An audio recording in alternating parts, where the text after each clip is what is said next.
So I got up to get one of these, and I forgot I had fixed yogurt and had food sitting out on the counter. But what happened is, um, I was in the kitchen and I don't remember what I was doing. I mean, I had been fixing something to eat, and I don't know. I don't remember if I was sitting. I mean, I have an awful lot of time to just kind of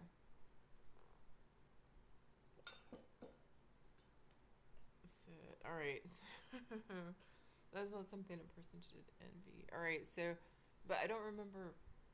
I don't know. I might have to look at the email that I wrote. But what happened is I got something happened where it was like, yeah, it feels intuitive. And then I sat down and then I started doing what I do sometimes where this is, when I did mediumship readings, this is a way I would get mediumistic input is touching on my tattoos and I would communicate. And yes, all right, so maybe that's what it is. It's mediumship. I mean, I'm not quite sure how to interpret. When I'm picking up on things.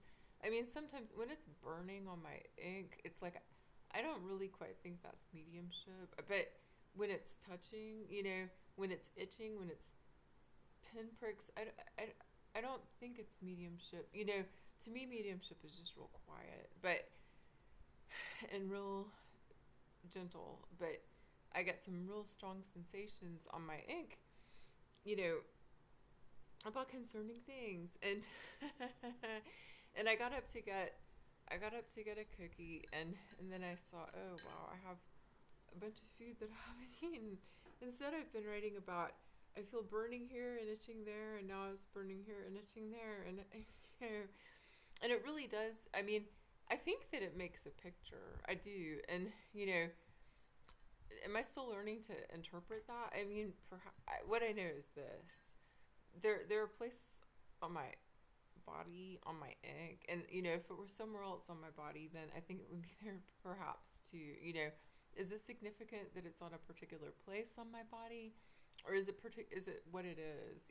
So, but what I know, spirit communicates with each person sort of in a different language. So we each have our language of references and things like that. I think there's some truth to that. All right, so what I know is that when I'm feeling this, there's a meaning to it. When I'm feeling this, and I don't really want to talk about specific things, but I sat down. I was like, I feel like I'm in a Stephen King novel, and then it's in here, he there, it's in here, he there, and I completely forgotten there was food, but maybe by the end of it, I was thinking about, well, yes, because I was reminded of someone that made fun of me even at our 20-year high school reunion, and it's like, give it a break.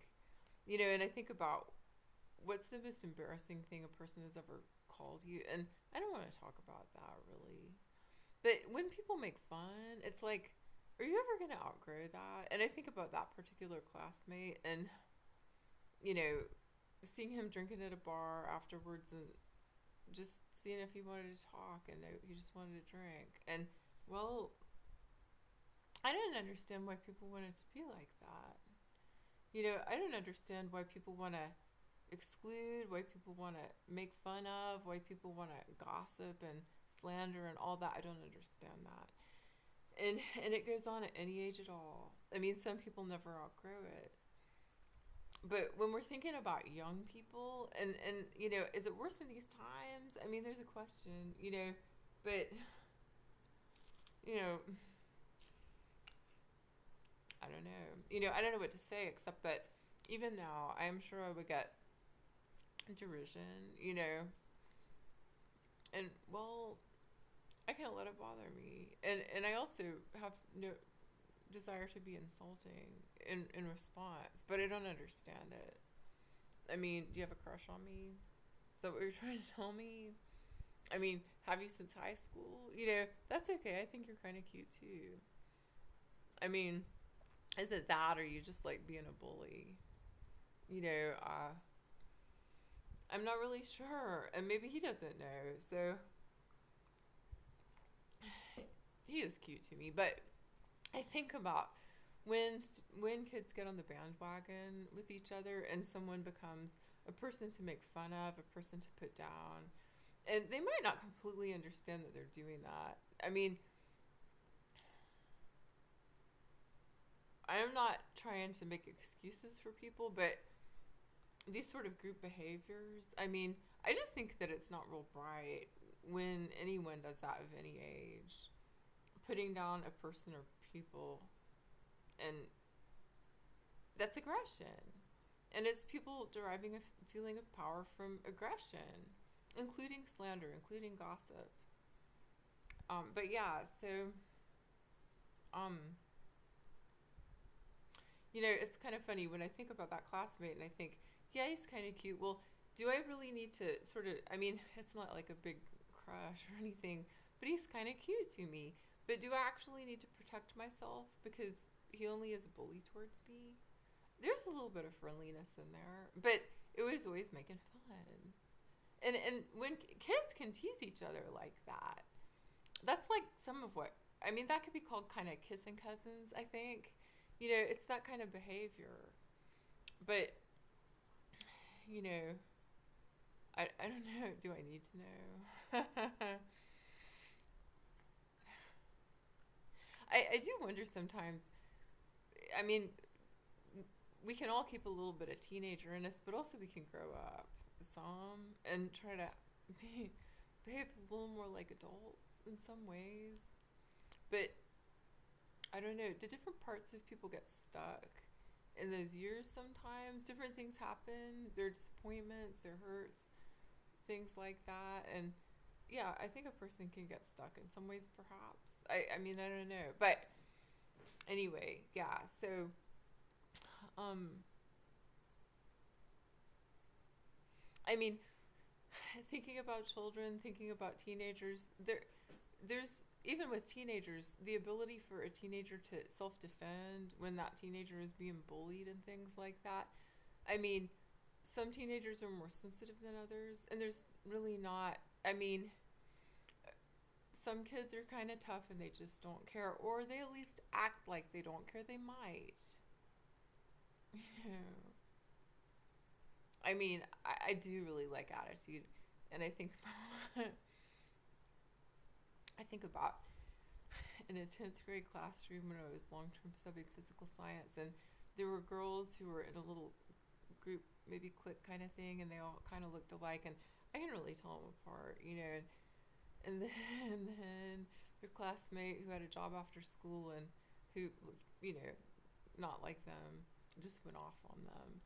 You all look alike, and I mean, I just wanted to give her like a high five. I mean, I think I might have smiled at her, and then she might have given me a look, But I loved hearing her go off, and yeah, I was proud of her for that, because there can be that little just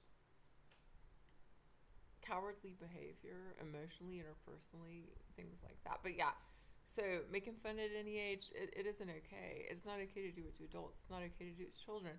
Children to children, that's kind of normal. It falls within the realm of normal. You help kids learn, hopefully, not to do that too much. Teenagers are still really sensitive. Adults also. Well, I think adults aren't sensitive. We might be tough, but it doesn't feel good. So it continues to be a form of aggression. And yeah, well, I'm still, when I get these sensations on my ink, and I can't ignore it. And it's not, is it on? It tends to be on the ink I've done on myself. So, I had quite a bit of ink before I started inking myself. And I started inking myself when it's like, nothing is ever going to be normal again. That was a bit of, 5 years ago, kind of mid to late January. Nothing is ever going to be normal again. And I had gotten tattoo kits, or a tattoo kit. I don't know how many machines I've gone through, but I have not inked in over a year. And but I inked myself for about 4 years. And I had to be comfortable with every stage of it. When it looked like I had fingerprints on my neck instead of the way it is now. If I look at photos, it's like, yeah, that was in process, and that I looked like I wasn't feeling the best I've ever felt in my life. But, being comfortable, we have to sort of sometimes, learn to be comfortable with ourselves no matter how we are. Like when I had chocolate on my lip yesterday and I saw that and I'm like, that looks kind of bad, but I'm not taking it down. There are things like that. It's good also to help children, young people to feel comfortable. Zipper down, something hanging out the nose. Children can be really self-conscious about things like that, but helping children not laugh at each other, but to feel okay. Like, is it school that makes that worse? Being under pressure in different ways and things like that.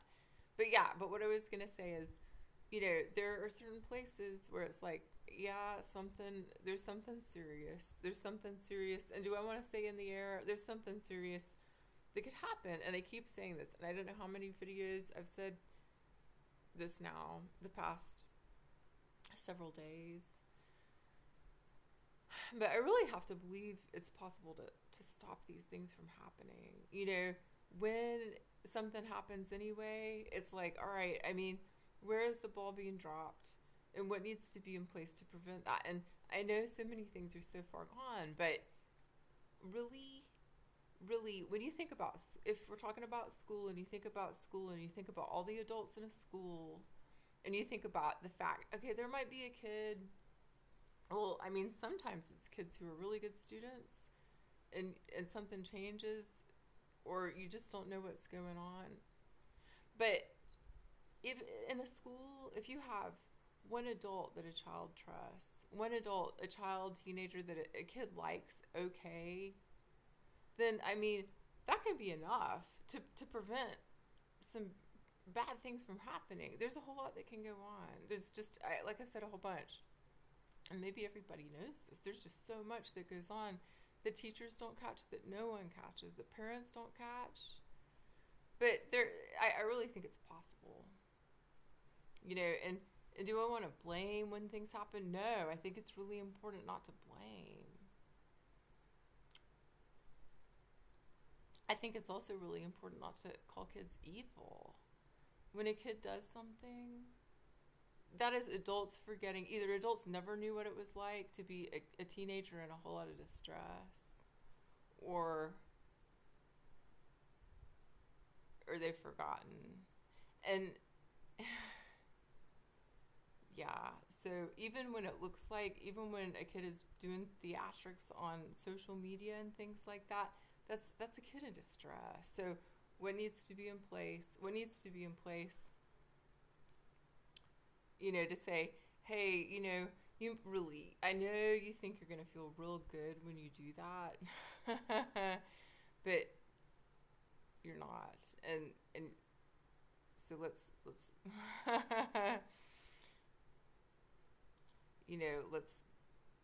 I don't know, maybe you could sit down and write a story, maybe there's something creative to do, and maybe there's some things that can get going to help reduce bullying. Maybe there's some things that can get going to put some history in context. I think it's so important for people to not give up. So even when something's not prevented, and it can be, it's harmful to everyone. But no, you don't give up, because there has to be a way to prevent it. And so anyhow, I just thought I'd talk about that for a few minutes, remembering, even at our 20-year reunion, I was being made fun of, and, some things never change. And would some people heckle me for saying the things that I'm saying? Well, do I care? I try to get along with everyone. But just a few words, when someone's made fun of you, it can leave some real deep wounds. It can make you feel like, it takes something away from you. So that took something away. But